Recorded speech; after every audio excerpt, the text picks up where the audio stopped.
We meet to consider S-141, the Space Weather Research and Forecasting Act, and H.R. 6468, the Improving Science and Chemical Assessment Act.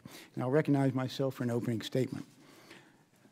Today, we meet to consider two bills primarily referred to the Science Committee. One is S-141, the Space Weather Research and Forecasting Act.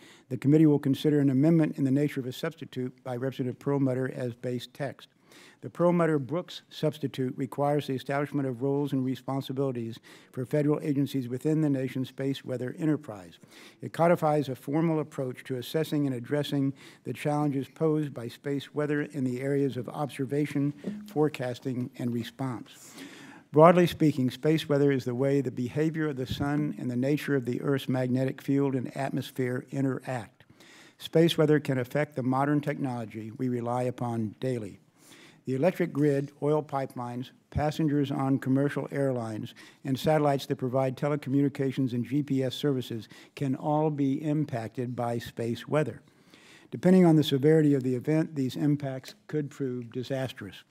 As with terrestrial weather, without thorough monitoring and accurate modeling, we simply have no good way to predict space weather events and, in turn, no ability to ensure that life and property are protected if severe events occur. While the National Oceanic and Atmospheric Administration, the National Aeronautics and Space Administration, and the U.S. Air Force currently monitor space weather, issue forecasts, and create other products to inform the public, space weather science as a discipline is still in its early stages. Without marked improvements in understanding the causes of space weather, led by NASA, and the ability to more accurately forecast and predict events, much of our modern technological infrastructure is at risk. The Perlmutter-Brooks substitute creates, for the first time, a formal national framework to leverage the capabilities and expertise of the government, commercial sector, academic community, and international partners. By tasking the National Space Council with overseeing this framework, this amendment sets out a strategy that is consistent with the current administration's approach to the management of space issues and raises the profile of space weather and the serious threat it poses. Additionally, this amendment codifies the reality of the threat posed by space weather and requires the establishment and maintenance of a baseline capability for space weather observation and forecasting. However, through the creation of a pilot program for the purchase of space weather data and services from the commercial sector, the substitute also ensures that innovative, cost-effective strategies can be pursued. And our burgeoning commercial space industry can help address the challenges posed by space weather. The Perlmutter-Brooks Amendment will help us better prepare for, respond to, and recover from potential space weather events. The other bill is H.R. 6468, the Improving Science and Chemical Assessments Act, introduced by Environment Subcommittee Chairman Andy Biggs and co-sponsored by Committee Vice Chairman Lucas, Environment Subcommittee Vice Chairman Norman, and Representatives Rohrabacher, Posey, Weber, Babin, Higgins, Lesko, Holtgren, Abraham, Webster, Marshall, and Dunn.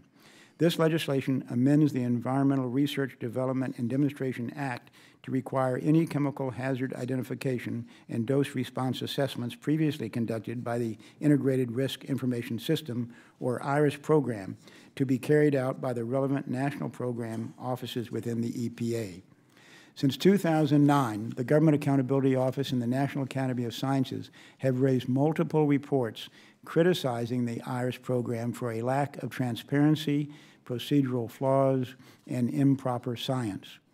This committee held a hearing last September examining many of these problems and learning more about their impact on industry. Committee staff have held 2 briefings with the EPA to learn more about the practices and procedures of the IRIS program. Although much work has been done in recent years to address shortcomings in the program, the results just aren't there.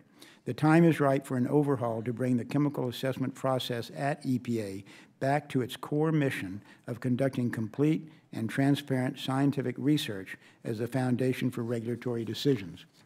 This bill does just that by making agency science more useful to EPA program offices while increasing transparency and efficiency in the conduct of chemical assessments. H.R. 6468 requires the EPA to follow strict scientific standards in conducting hazard identification and dose response assessments. The bill requires the EPA to ensure the underlying scientific data is complete, relevant, and reproducible. It also explicitly requires the EPA to integrate all lines of scientific evidence, a suggestion made by the National Academies of Sciences in 2014. The EPA Office of Research and Development must certify that each chemical assessment completed by the relevant program offices meets the scientific standards in the legislation. Together, these improvements will increase the public's confidence in the EPA's chemical toxicity assessments by ensuring they are conducted using the best available science and are based on the weight of the evidence.